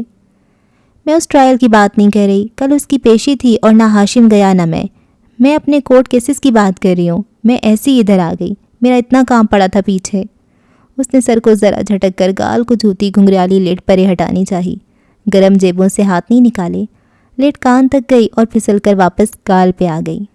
جی ہاں، جانتا ہوں، پتہ ہے مجھے آپ وکیل کیا کرتے ہیں، لمبی لمبی فیس لے کر تاریخ پہ تاریخ دیتے جاتے ہیں۔ آپ کی چند دن کی غیر حاضری سے کسی کا کوئی نقصان نہیں ہوگا، ویسے بھی عدالت میں جا کر آپ نے جھوٹ ہی بولنا ہوگا۔ اچھا ہے نا، چند دن آپ کے اس بائیں کندھے والے نگہبان کو ریسٹ ملے گا۔ ہاں، تم تو جیسے جیل میں ناطے پڑتے تھے، لنگر بٹوایا کرتے تھے، وہ مسکرا کر مگر تندھی سے بولی تھی۔ فارس نے جیبوں سے ہاتھ نکال کر جیکٹ کا کالر جھٹکا۔ سوشل ورک کرتا تھا میں۔ ہاں، کسی کی پسلی تھوڑی تو کسی کا جبڑا، سوشل ورک رائٹ؟ استغفر اللہ، کیوں میری مقبولیت سے جلتی ہیں؟ وہ مسکراہٹ دبا کر سنجیدگی سے کہہ رہا تھا۔ ٹھنڈی سی سرمئی سڑک کے ارد گرد پھیلے سبز پہاڑوں سے قطن بے نیاز وہ دونوں چلتے جا رہے تھے۔ جیل میں لوگ مجھے پسند کرتے تھے۔ غلط، تم سے ڈرتے تھے۔ کچہری میں لوگ آپ سے نہیں ڈرتے کیا؟ میری عزت کرتے ہیں۔ جی ہاں، بڑی عزت ہے، آپ کو چڑیل کہتے ہیں۔ فارس قاضی؟ وہ خفگی سے ایک دم گھوم کر اس کے سامنے آئی۔ فارس کے قدم رک گئے۔ مسکراہٹ دبا کر اس کے چہرے کو دیکھا جو برہمی سے تمتمانے لگا تھا۔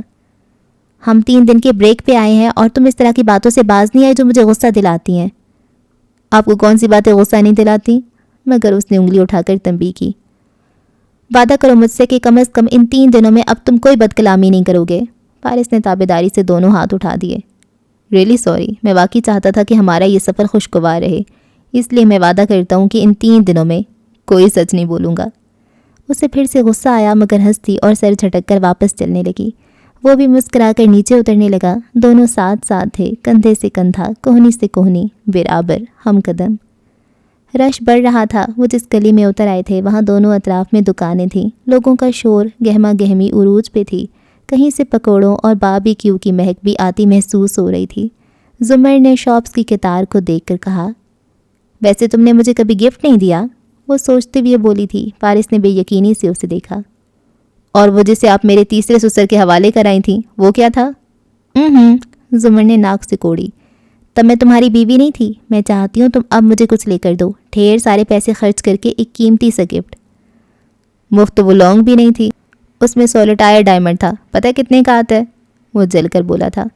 اوہ فارس، اس نے شدید خفگی سے اسے دیکھا۔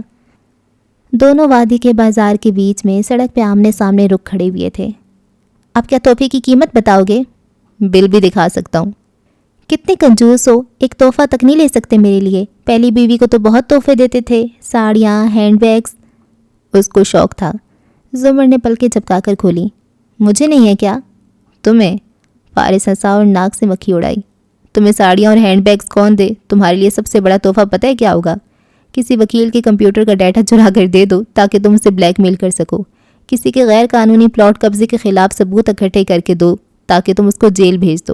تمہیں میں اس طرح کے بہت سے تحفے دے سکتا ہوں، چلو بتاؤ کہاں سے شروع کریں؟ زمر نے خفگی سے اس کی کوہنی پہ ہتھیلی بند کر کے ماری اور پھر آگے بڑھ گئی۔ وہ تیزی سے پیچھے آیا۔ یار میرے پاس اتنے پیسے نہیں ہیں۔ پھر رکا، آنکھوں میں چمک اتری، ہلکا سا مسکرایا۔ بلکہ میرے پاس پیسے ہیں۔ تمہارا مطلب ہے میرے پیسے؟ واٹ ایور، تم بتاؤ تمہیں کیا چاہیے؟ اس کے انداز پہ وہ رکی، گردن گھما کر ابرو اٹھا کر اسے سوالیہ انداز میں دیکھا۔ فارس نے سر کو خم دیا۔ مجھے؟ اس نے لب آپس میں مس کیے، اوپر نگاہیں اٹھا کر سوچا۔ مجھے ڈائمنڈز چاہیے، بہت خوبصورت اور قیمتی ڈائمنڈز۔ بلکہ ادھر مارکیٹ میں آگے جا کر بہت اچھے اچھے جیولرز ہیں، چلو میرے ساتھ اور مجھے کچھ لے کر دو، میں بہت خوش ہوں گی۔ جو حکم۔ وہ گہری سانس لے کر اس کے ساتھ چلنے لگا۔ ہاں یہ خوش ہو لیں، اگلا بندہ چاہے کنگال ہو جائے، ڈائمنڈز چاہیے۔ چہرے کے زاویے بگڑے بگڑے سے تھے۔ چند ثانیے دونوں خاموشی سے چلتے رہے، مختلف بولیاں اور شور سنتے رہے۔ پھر وہ بولا، ویسے تم نے سب سے پہلے کبھی میرے بارے میں سوچا تھا؟ برسوں پہلے؟ ان باتوں کا اب کیا فائدہ فارس؟ بتاؤ نا۔ وہ مصر تھا، پھر ایک دم سمجھنے والے انداز میں بولا، ویسے میں جانتا ہوں کہ تمہارے لیے یہ یاد کرنا مشکل ہوگا کیونکہ تم فطرتاً ایک انتہائی خود غرض، سیلف سینٹرڈ اور خود پرست لڑکی واقعہ ہوئی ہو، لیکن پھر بھی کبھی موقع ملا کسی دوسرے انسان کے بارے میں سوچنے کا؟ زمر چپ رہی، تھوڑی دیر تک کچھ نہ بولی، خاموشی سے چلتی رہی۔ تم مجھے برے کبھی نہیں لگے، بلکہ میں تمہاری بہت عزت کرتی تھی، ہمیشہ تمہیں ہاشم سے کمپیئر کرتی تھی، تمہاری سب کے سامنے تعریف کرتی تھی۔ اگر مجھے پتا ہوتا کہ تمہارا میرے لیے پروپوزل آیا ہے تو میں کبھی انکار نہ کرتی اور سوچنے کے لیے ایک دن سے زیادہ وقت نہ لیتی۔ اچھا؟ وہ مسکرایا۔ مجھے نہیں پتا تھا تم شروع سے مجھ سے محبت کرتی تھیں۔ 1 منٹ، میں نے ایسا کچھ نہیں کہا۔ وہ غصہ ہوئی۔ مجھے تو صرف یہی سنائی دیا ہے۔ وہ اور بھی بہت کچھ کہنے لگا، پھر رک کر ساتھ چلتے ایک ریڑھی بان کی ریڑھی کو دیکھنے لگا۔ اس پہ رنگ برنگی ڈھیروں چیزیں رکھی تھیں، کلپ، پنیں، جیولری۔ زمر نے اس کی نگاہوں کا تعاقب کیا۔ تمہیں اچھی لگی یہ فارس؟ وہ ایک انگوٹھی کو دیکھ رہا تھا۔ وہ چونکا، پھر سنبھل کر مسکرایا۔ نہیں، میں اس لیے نہیں دیکھ رہا تھا، اور میں مذاق کر رہا تھا، میرے پاس ہیں پیسے، میں تمہیں کسی اچھی سی جیولری شاپ سے قیمتی ڈائمنڈز لے دوں گا، چلو۔ مگر وہ نہیں ہلی، آگے بڑھ کر ریڑھی سے پلاسٹک ریپر میں لپٹی انگوٹھی اٹھائی اور الٹ پلٹ کر دیکھی، پھر فارس کو دیکھا۔ تم مجھے یہی لے دو۔ مذاق اڑا رہی ہو کیا؟ وہ دبی آواز میں خفگی سے بولا۔ وہ طمانیت سے مسکرائی۔ مجھے قیمتی زیور چاہیے تھا، مہنگا نہیں۔ اتنا تو بڑھ سکتی ہوں تمہیں کہ معلوم ہو جائے یہ اچھی لگی ہے تمہیں۔ تحفوں کی قیمت نہیں دیکھی جاتی، ان کے ساتھ جڑی فیلنگز دیکھی جاتی ہیں۔ فرمائشیں قیمتی چیز کی کرنی چاہیے، ضروری نہیں ہے کہ وہ مہنگی ہی ہو۔ اس نے ریپر فارس کی طرف پڑھایا۔ وہ ہلکا سا مسکرایا اور پھر والیٹ نکال کر ریڑھی باندھ کو ادائیگی کرنے لگا۔ چند لمحے بعد وہ دونوں وہیں ٹھیلوں اور سٹالز کے ساتھ کھڑے تھے اور فارس وہ نیلی پتھر والی ہیروں کی سی چمک لیے انگوٹھی اسے پہنا رہا تھا جو 250 روپے کی تھی۔ زمر نے اسے پہن کر ہاتھ اوپر اٹھا کر دیکھا۔ سورج کی کرنوں کے نکلی ہیرے سے ٹکرانے پر اصلی روشنیاں پھوٹنے لگی تھیں، یوں کہ سارے پہ روشنی چھا گئی، تیز نیلی روشنی۔ آج جب وہ بجھی تو انگوٹھی زمر کی انگلی میں تھی اور ہاتھ سے اوپر کلائی پہ سیاہ کوٹ کی آستین چھلکتی تھی۔ نظر اٹھا کر دیکھو تو وہ اس روشن سے کمرہ عدالت میں کٹہرے کے سامنے کھڑی تھی اور سعدی یوسف سے پوچھ رہی تھی، قید کے دوران آپ سے کون کون ملنے آتا تھا؟ ہاشم کاردار، جواہرات کاردار، کرنل خاور جس کو بعد میں میرے ساتھ قید کر دیا گیا، اس کے علاوہ چند ایک بار آبدار عبید آئی تھیں۔ اس پارٹ سے انداز میں بتاتا گیا۔ حاضرین میں بیٹھی آبدار سر جھکا کر موبائل دیکھنے لگی۔ میں جانتی ہوں یہ آپ کے لیے تکلیف دہ ہوگا سعدی، لیکن کیا آپ قید کے پہلے روز سے آخری روز تک کی داستان مختصراً یہاں سنانا چاہیں گے؟ جی بالکل، یہ میرے لیے تکلیف دہ ہے۔ سعدی نے کرب سے آنکھیں بند کیں اور پھر کھولیں، مگر اپنی کہانی کا ان کہا یا ان سنا رہ جانا زیادہ تکلیف دہ ہے۔ بہرحال جیسا کہ میں نے اپنی انٹرویو میں بتایا تھا، مجھے سب سے پہلے ایک ہسپتال لے جایا گیا۔ وہاں ایک دفعہ میں نے باتھ روم کے روشن دان کو، اور ہاشم نے تب کر نفی میں سر جھٹکا۔ واہ، اب یہ انٹرویو کے نام پہ اپنی مرضی کی کہانی کانٹ چھانٹ کر کے سنائے گا۔ سعدی کو دیکھو تو وہ کٹہرے پہ ہاتھ رکھے کھڑا کہانی سنا رہا تھا۔ اس کے لب ہل رہے تھے مگر اسے خود کو اپنی آواز بھی سنائی نہیں دے رہی تھی۔ پوری آنکھوں میں بھورے شعلے سے جل بجھ رہے تھے۔ ہر دفعہ پل کے جھپکنے پہ نیا منظر ابھرتا، اور ایسے تیزی سے ابھرتا کہ دیکھنے والا اندر ڈوب جائے، دور اندر۔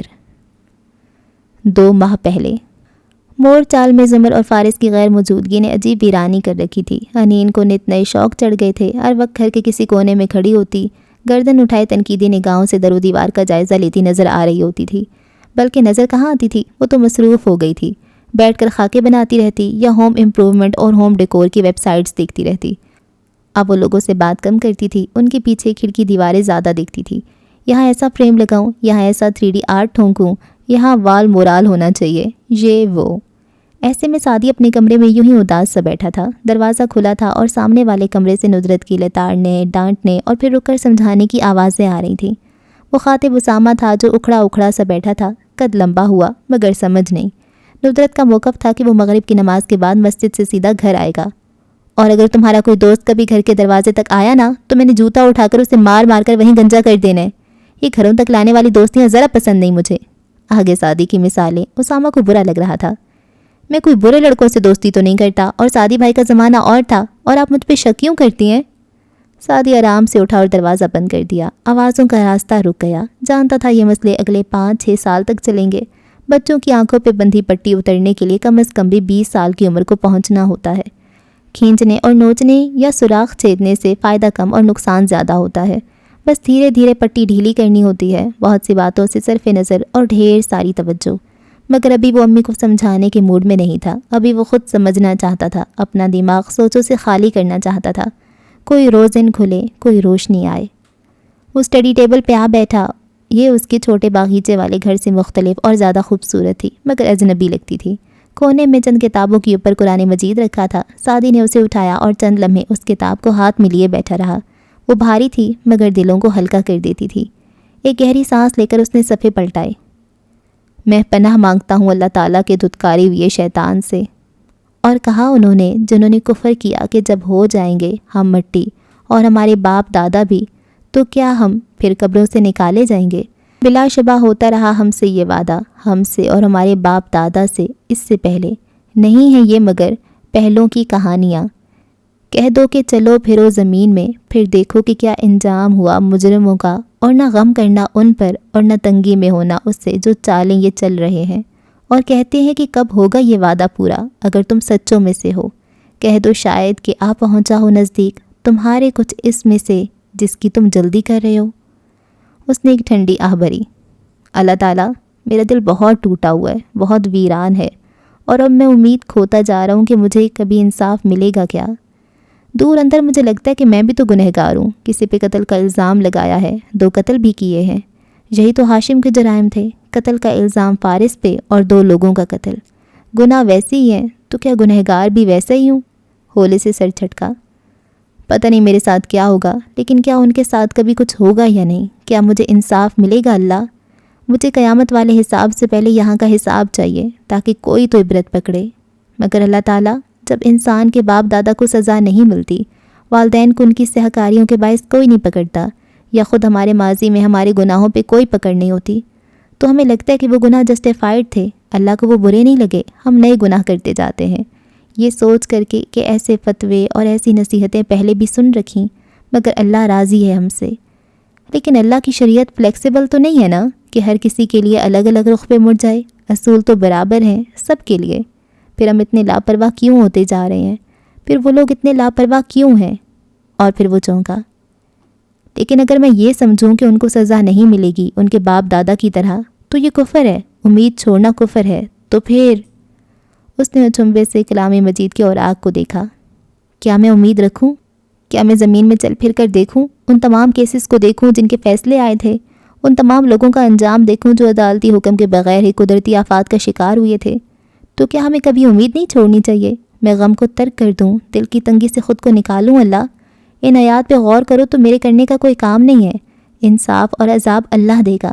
مجھے بس وہ یہ کہتا ہے کہ غم نہ کرو، دل کی تنگی کا شکار نہ ہو، کیونکہ یہ چیزیں امید لے جاتی ہیں۔ ان لوگوں کی مدت شاید قریب ہو، بہت قریب۔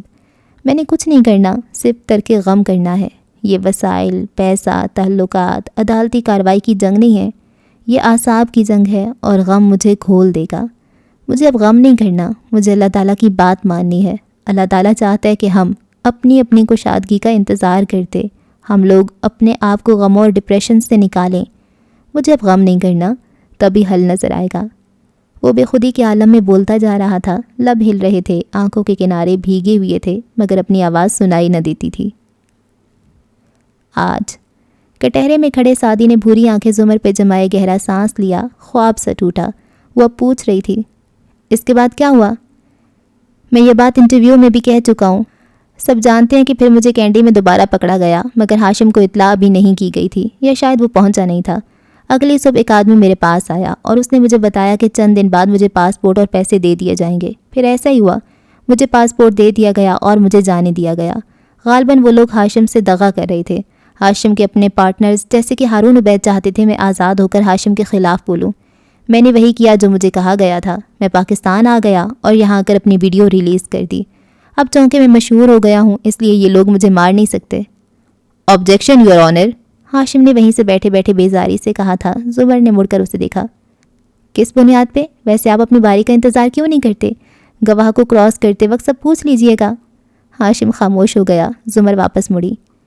کیا پاکستان واپس آنے کے بعد آپ سے ہاشم کاردار نے کسی قسم کا رابطہ کیا؟ سوالات، الفاظ سب مدھم ہوتے گئے۔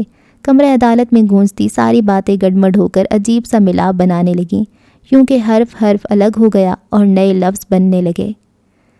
2 ماہ پہلے ہوٹل کی خوبصورت سے بیڈ روم کے بیج کلر کے پردے دیوار گیر کھڑکیوں کے سامنے سے ہٹے تھے اور جالی دار سفید پردے شیشوں کے آگے لہرا رہے تھے۔ پردوں کی جالی نے منظر کو قدرے دھندلا دیا تھا۔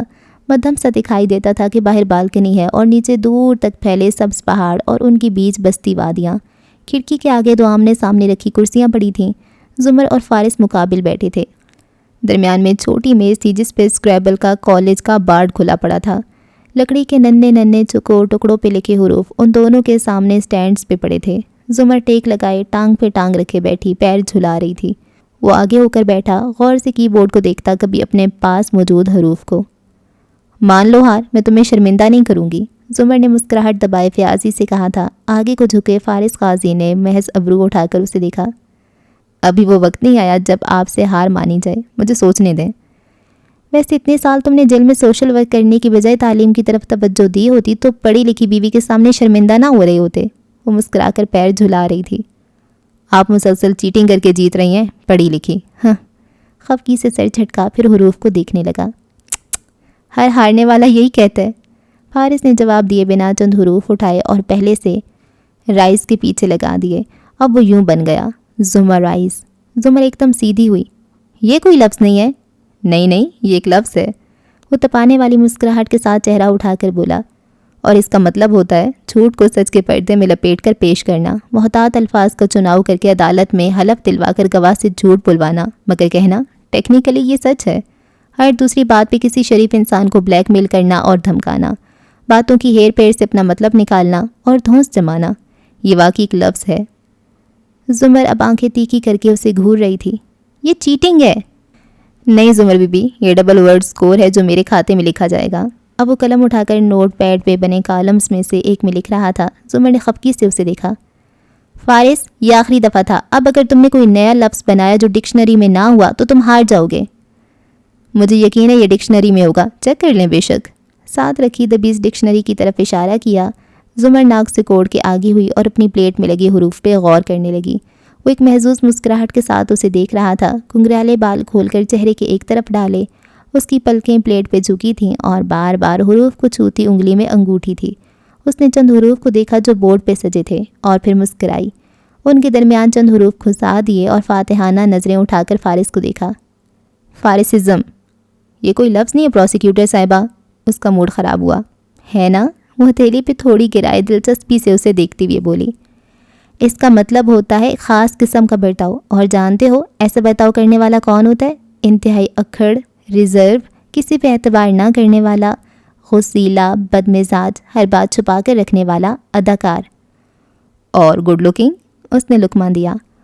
اور گڈ لکنگ اور ہر وقت لڑنے کو تیار، گہرے راز رکھنے والا، خود کو عقل کل سمجھنے والا، ارسونسٹ، جیل یافتہ، بلیک میلر، یہ سب ہوتا ہے اس کا مطلب۔ وہ انگلیوں پہ گنواتی گئی۔ استغفر اللہ، میں آپ کو ایک شائستہ اور ٹھنڈے مزاج کی خاتون سمجھتا تھا۔ وہ افسوس سے اسے دیکھ رہا تھا۔ لفظ بناؤ غازی، باتیں نہ بناؤ، اس نے چیلنج کیا۔ وہ سر چھٹک کر اگلا لفظ بنانے لگا۔ ایم سے اس نے میٹ بنایا تھا۔ زمر کی نظریں ابھی تک زمرائز کی زی پہ تھیں، جس کے نیچے ڈبل ورڈ سکور کا خانہ تھا اور ذرا نیچے ٹرپل ورڈ سکور۔ وہ چند لمحے سوچتی رہی، پھر اس نے چوکور ٹکڑے بورڈ پہ رکھے، زی کے اوپر نیچے حروف لگائے۔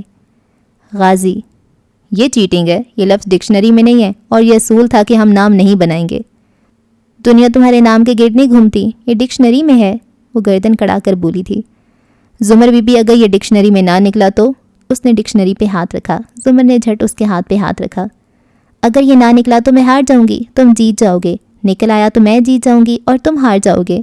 فارس کے ہاتھ پہ اس کا ہاتھ تھا اور وہ اس کی آنکھوں میں دیکھ کر مسکراتی ہوئی کہہ رہی تھی، یہ ڈکشنری میں نہیں ہے۔ وہ چبا چبا کر بولا تھا۔ کتاب کھینچی اور اسے کھولا، صفحے پلٹائے، انگلی دوڑاتا گیا اوپر سے نیچے۔ GH۔ وہ مطلوبہ کالم تک آیا، لبوں پہ مسکراہٹ غائب ہوئی۔ چونک کر سر اٹھا کر اسے دیکھا۔ وہ دلچسپی سے اسے دیکھتی مسکرا رہی تھی۔ ادھر صفحے پہ لکھا غازی، مسلم وار ہیرو۔ اس کا منہ چڑھا رہا تھا۔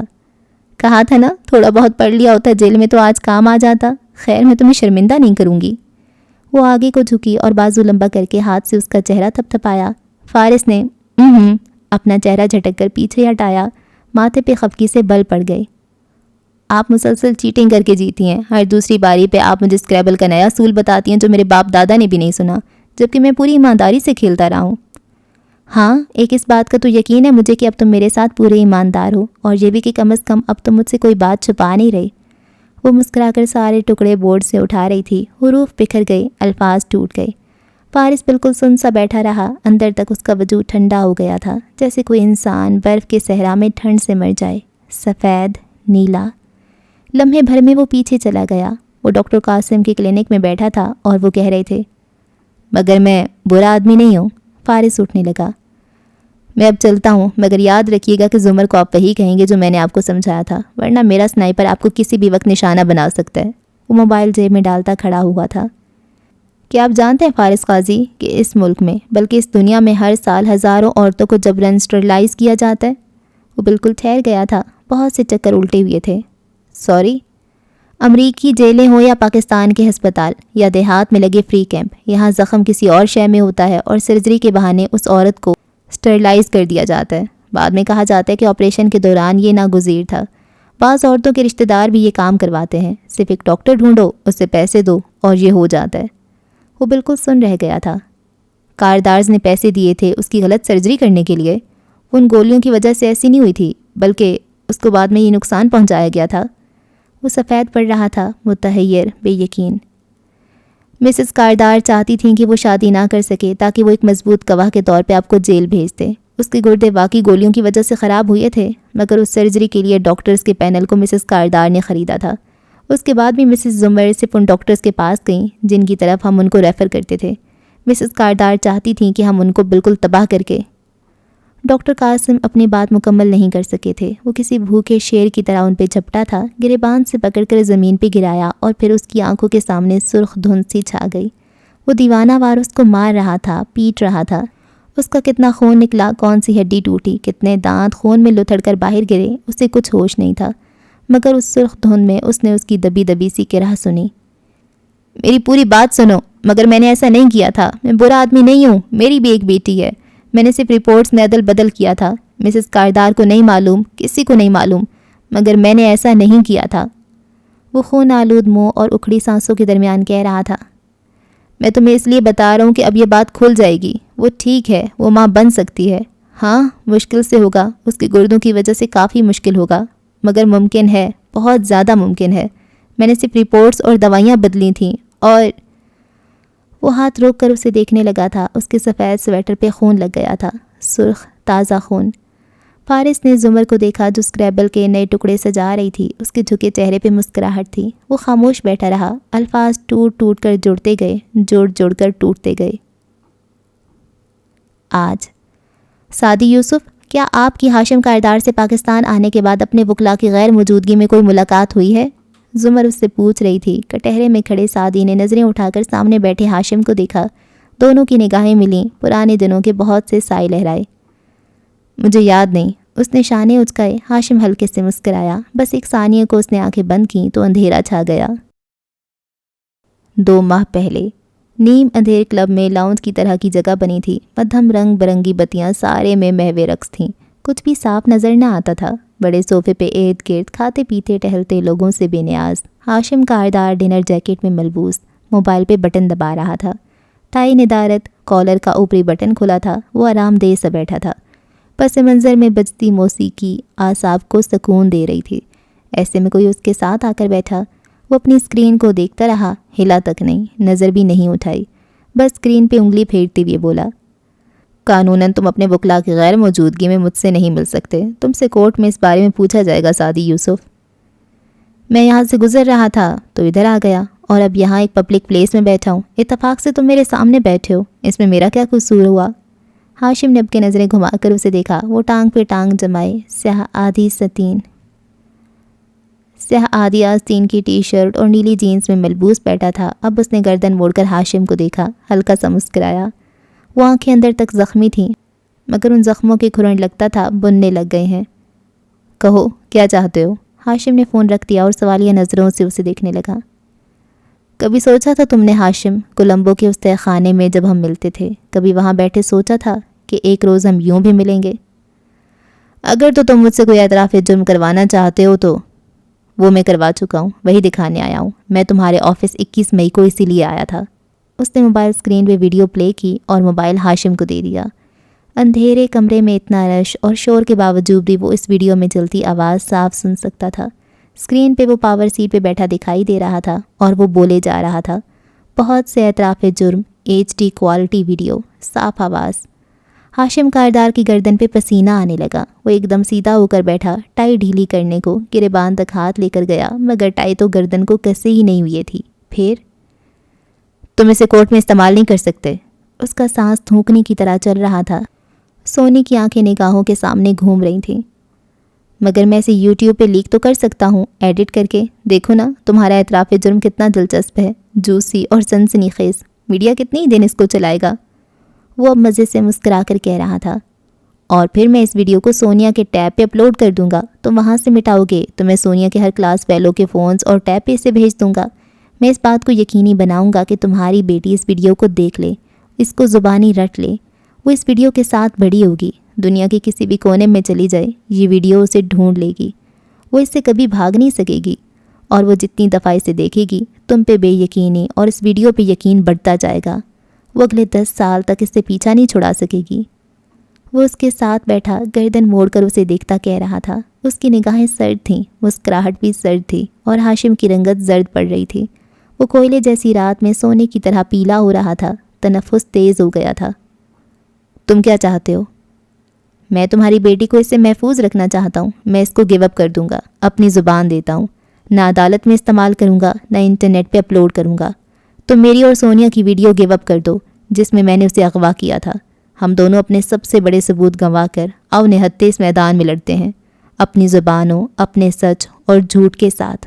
تم اپنی دلیلیں دو، میں اپنی دوں گا۔ آؤ اس کیس کو ختم کرتے ہیں، مگر لڑ کر، بھاگ کر نہیں۔ ہاشم کتنی دیر اس کا چہرہ دیکھتا رہا، کبھی بے چینی سے، کبھی ترہم سے۔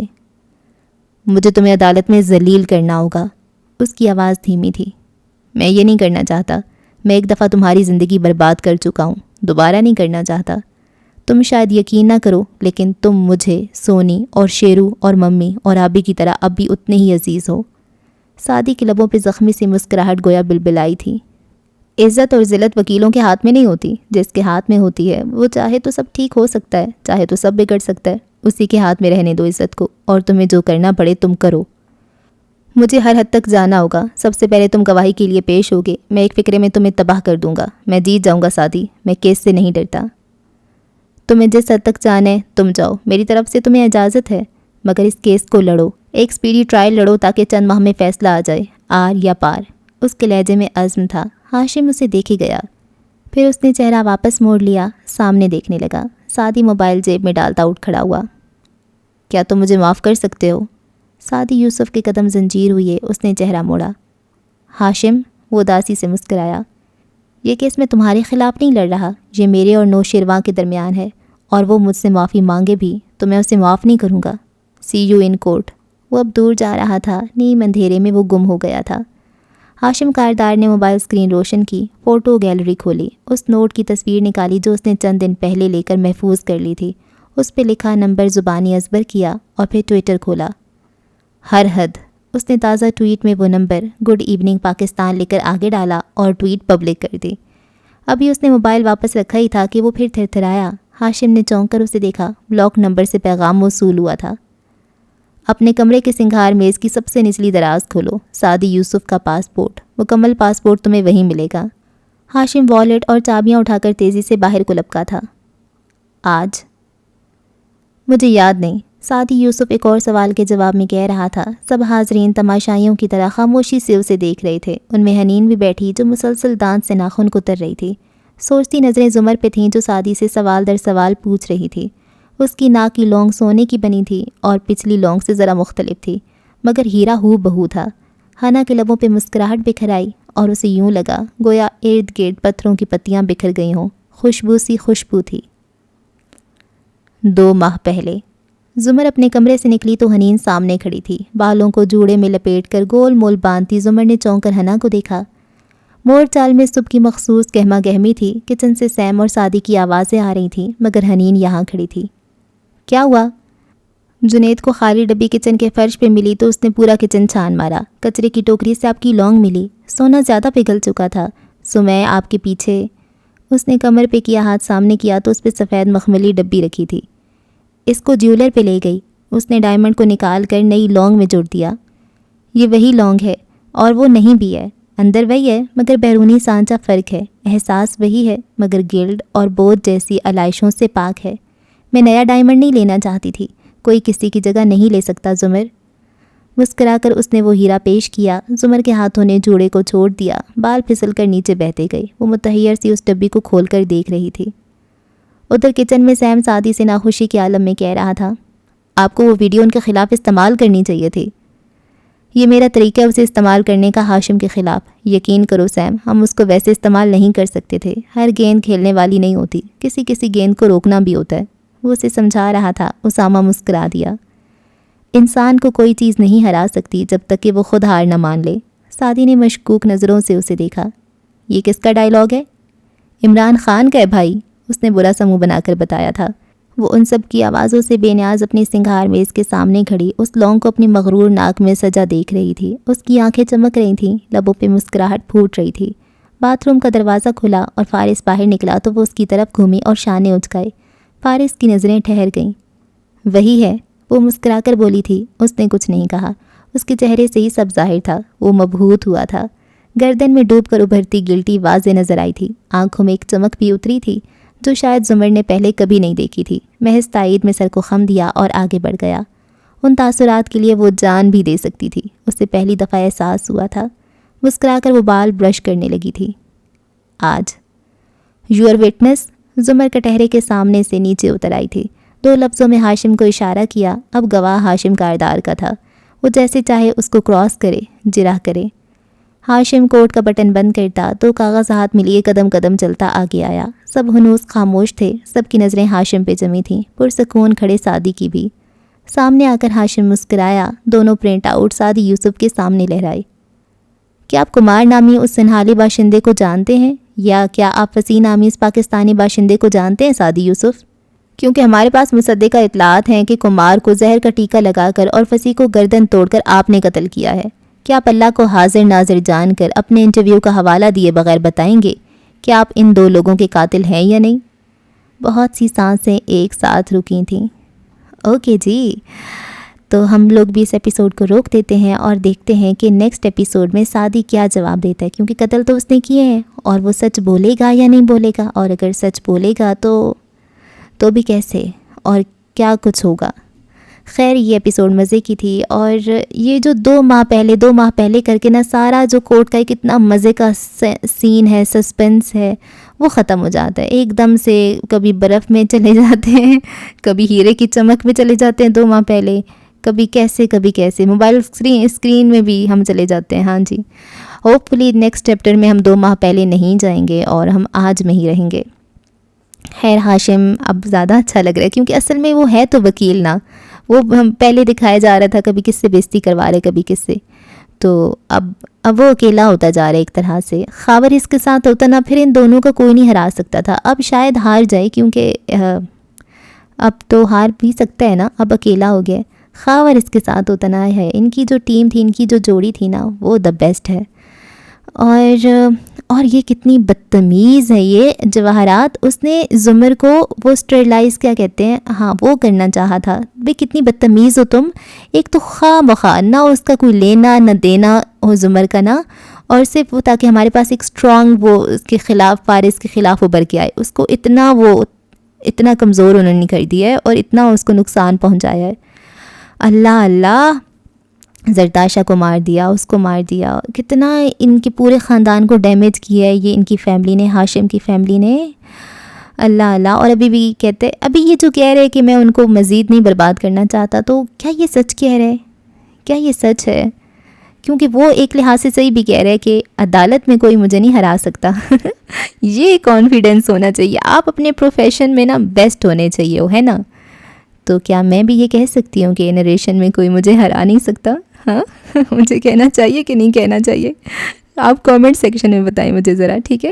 اگلی ایپیسوڈ میں ہوتی ہے ملاقات، رکھیں دعا میں یاد۔ اللہ حافظ۔